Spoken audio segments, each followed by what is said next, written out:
All right, guys, here we are. So we got Jolie in today. We're going to be looking at, well, possibly carpal tunnel syndrome or a peripheral nerve entrapment. I'm not 100% sure. So we're going to take him through some assessment. Some of the problems he's had at the moment is he's been getting some tingling into your fingers, Joel's. Yeah, in both. Yep, both. It's a bit spasmodic, so it comes and goes. Is Yeah, that right? yeah, Okay, so for everyone who needs to know, Jolie is a farmer, so he's spending a lot of time in machinery yeah. for long periods, so driving, all that sort of stuff. So there is a chance it could be carpal tunnel, but at the same time, I get a lot of people coming in with carpal tunnel syndrome type symptoms. But to be brutally honest, a lot of the time it's just a peripheral nerve entrapment, which usually starts here up in the neck.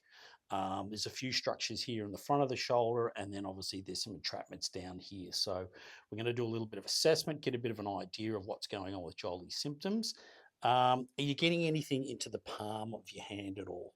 No, it's the tops of my fingers. Righto, so it's tops of your fingers. So Yeah, for carpal tunnel, true carpal tunnel, usually you'll get some numbness into the palm of your hand. yeah, Um, one of the assessment techniques that we can do first, just to get a bit of an idea of whether or not you're actually getting some entrapment in the carpal tunnel. So the carpal tunnel is basically where we've got all the flexor tendons and the median nerve comes through there. So it's a small space, and you've got the flexor retinaculum that wraps around it. So if you get a little bit of inflammation in there with the flexor tendons, then obviously it starts to affect the median nerve, and then they'll get those symptoms into their palm. Yes, they do get tingling into their fingers, but it's not necessarily the main strong symptom. So one of the things we can do, Giles, what I'll get you to do is put your hands together like so, okay, and then bring your elbows up and then drop your wrists down like so, okay, and just hold that for about 10 seconds.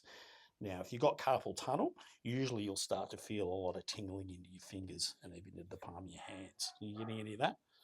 not yet. No? Good. No. All right. So let's take it out. So now what I want you to do is obviously bring your palms together like so. Okay. Drop your elbows down. Same scenario again. So just hold that there like that. You getting any tingling or anything in there? No, No. just pain. Okay. All right. So that doesn't necessarily mean you haven't got carpal tunnel, but it's a good indication of whether or not the entrapment's happening at the actual median nerve, Yeah, okay, into that space. So that's good. That's a good sign. Right, let's just do some assessment first. So let's get you to sit up first, and I'll.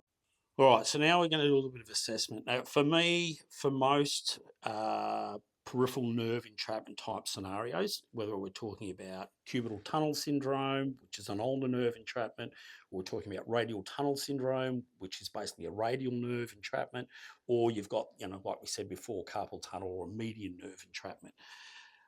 Starting point is always going to be at the neck. Okay. Now, for Jolie, one of the things that I've noticed straight away when I just place my hands over his neck, I'm pushing into his lateral flexors, okay, of his neck, which are your scalene muscles. Now, straight away, you should basically dig in to feel these muscles, but on his right hand side, this one's really prominent. So I don't have to dig in much at all. So I can feel that. You can probably feel that there, yeah, can you, Joel? Yep. Okay. Now, sometimes they might get this strange feeling. It might refer out to their shoulder, it may refer into their chest, maybe down in between their shoulder blades, or God forbid, if it's really nasty, they'll feel it going down their arm. But he's definitely tight on that. So what I'll just quickly do, let's just lift you up through there. Okay. So let's get you to bend your head over to the left. That's about it there. mm-hmm. Okay. And let's go over to the right. So there's a bit of a difference there, mate, from one side. That's it there. And then you've got a little bit more range there. So we know you're. Let's just have a feel. So what I'm going to do is I'm going to place my hand right over his first rib on both sides. I can already feel that that's higher on that side than that side. Let's get you to turn your head to the left for us, mate. Yep, righto. Okay, that pops right up. Now let's do the other side. So around to the right, and yep, that sits back. Okay, so that is definitely up. That is definitely part of your problem.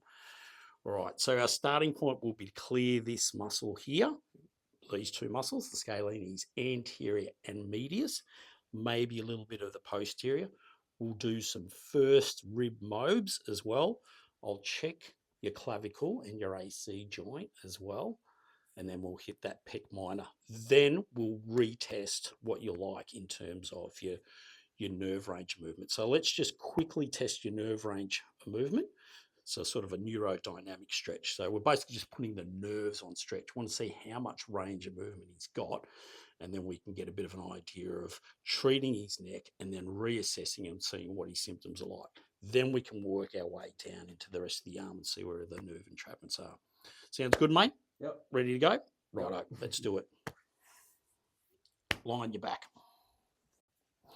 All right, so let's just test the range of movement in his median nerve first. That's the area I'm going to focus on in terms of nerves, because you've got your radial nerve, your ulnar nerve, and your median nerve.